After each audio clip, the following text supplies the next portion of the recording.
नमस्कार. मी आरती गुप्ते. अभिवाचन आरतीचं या माझ्या चॅनेलवर तुमच्या सर्वांचं खूप खूप स्वागत. आज मी तुमच्या समोर कृतिका नितीन कुलकर्णी यांनी लिहिलेली एक सुरेख कथा सादर करत आहे. कथेचं शीर्षक आहे स्वाभिमानाचं वाण. अधिक मास चालू झालेला आहे आणि आपल्या सर्वांना माहितीच आहे की अधिक मासामध्ये जावयाला वाण देतात. तर त्यावर ही कथा आहे आणि नक्कीच तुम्हाला खूप आवडेल. पण त्यापूर्वी एक छोटीशी सूचना. जर आजची कथा आणि आजचा व्हिडिओ आवडला तर जरूर व्हिडिओला लाईक द्या आणि यूट्यूबच्याच कॉमेंट सेक्शनमध्ये कॉमेंट करायला विसरू नका. तसंच जर चॅनेलला नवीन असल्यास जरूर सबस्क्राईब करा, कारण आता 1000चा टप्पा आम्ही गाठत आलेलो आहोत. तर जरूर तुमच्याकडनं मदतीची अपेक्षा आहे.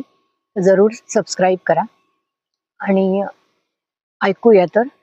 आजच्या लेखिका आहेत कृतिका नितीन कुलकर्णी आणि कथेचं शीर्षक आहे स्वाभिमानाचं वाण. काय जावई बापू, कधी येताय अधिकाचं वाण घ्यायला? सासरे बुवांचा प्रेमळ आवाज फोनवर घुमला आणि सुरेशच्या चेहऱ्यावरचं हसू क्षणात विरलं. तरीही स्वतःला सावरत तो म्हणाला, हो, येतो लवकरच. फोन ठेवताच त्याने खोल श्वास घेतला. समोर मधुरा चहा घेऊन उभी होती. तिच्या चेहऱ्यावर उत्साह होता. आई किती तयारी करते माहितीये, तुझ्या आवडीच्या पुरणपोळ्या, बासुंदी, अनारसे. अरे बाबा, तर सकाळपासून बाजारात गेलेत. 33 वस्तू देण्याचा त्यांनी अगदी अट्टाहास धरलाय. सुरेश फक्त हलकस हसला. मधुराला त्याच्या मनातली घालमेल कळत होती, पण तीही दोन नात्यांच्या मध्ये अडकली होती. सुरेश लहानपणापासूनच स्वाभिमानी होता. वडील एका छोट्याशा दुकानात कामाला होते. आई शिवणकाम करून संसाराला हातभार लावत होती. घरात पैशाची तंगी असायची, पण आई वडिलांनी मुलांना कधी कोणासमोर हात पसरायला शिकवलं नव्हतं. गरिबी लाजेची नसते रे, पण दुसऱ्यांवर अवलंबून राहणं हे मात्र लाजेचं असतं. वडिलांचं हे वाक्य त्याच्या मनावर अगदी कोरलं गेलं होतं. कॉलेजला असताना सगळे मित्र मौज मजा करत असत आणि सुरेश रात्री पार्ट टाइम जॉब करत असे. त्यांनी स्वतःच्या कष्टावर सर्व शिक्षण पूर्ण केलं. पहिला पगार हातात आला तेव्हा आईसाठी घेतलेली साधीशी साडी पाहून त्याच्या डोळ्यात आनंदाश्रू आले होते. त्यामुळेच आता लग्नानंतर सासरकडून मिळणाऱ्या प्रत्येक वस्तूमुळे त्याला आतून अस्वस्थ वाटायचं. लग्नात मधुराच्या बाबांनी अगदी भरभरून दिलं होतं. फ्रीज, टीव्ही, फर्निचर, सोनं. नातेवाईक कौतुक करत होते खूप. वा, सुरेशची तर लॉटरीच लागली. आता कसलीच काळजी नाही. अरे, सोन्याची अंडी देणारी कोंबडी मिळालीये.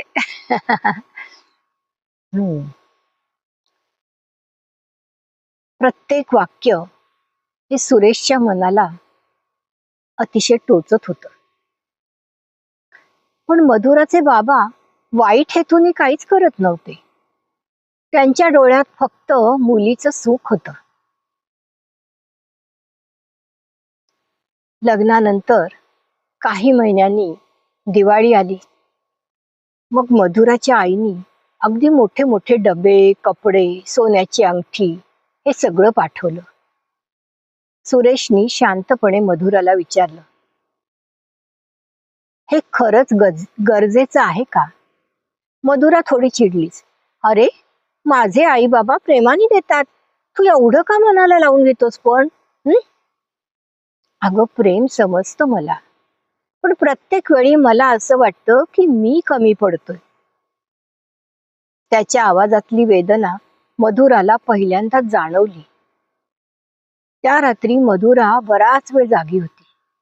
एकीकडे नवऱ्याचा स्वाभिमान आणि दुसरीकडे आई वडिलांचं प्रेम. दुसऱ्या दिवशी ती माहेरी गेली.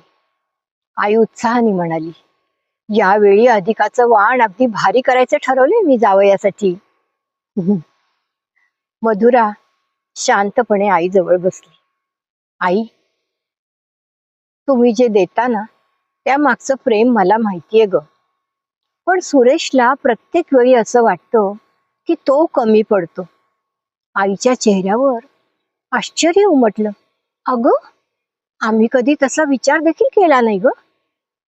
हं. तेवढ्यात बाबा बाहेरून आले. मधुरानी त्यांना देखील अगदी सगळं सांगितलं. काही क्षण शांतता पसरली. बाबा अगदी हळू आवाजात म्हणाले, आपण प्रेम देताना समोरच्याचा स्वाभिमान दुखावतोय हेच लक्षात आलं नाही ग. त्यांच्या डोळ्यात अपराधीपणा होता.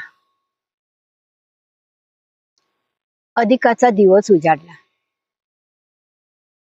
सुरेश आणि मधुरा दोघही तिच्या माहेरी पोचले. नेहमीसारखी मोठी तयारी नव्हती. साधं जेवण, घरातला आपुलकीचा गंध आणि सगळ्यांच्या चेहऱ्यावर समाधान.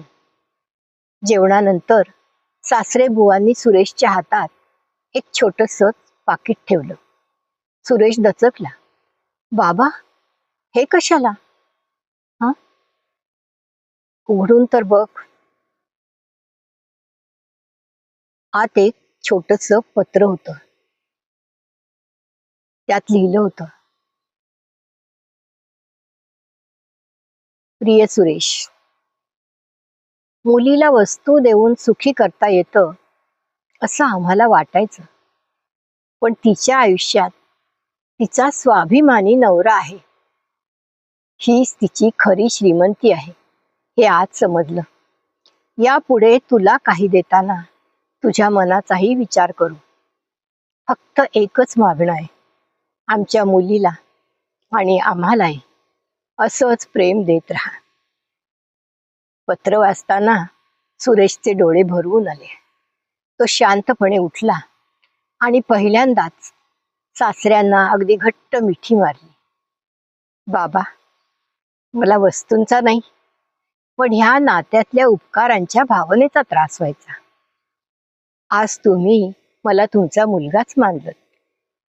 सासरे बुवांनी त्याच्या पाठीवरून हात फिरवला.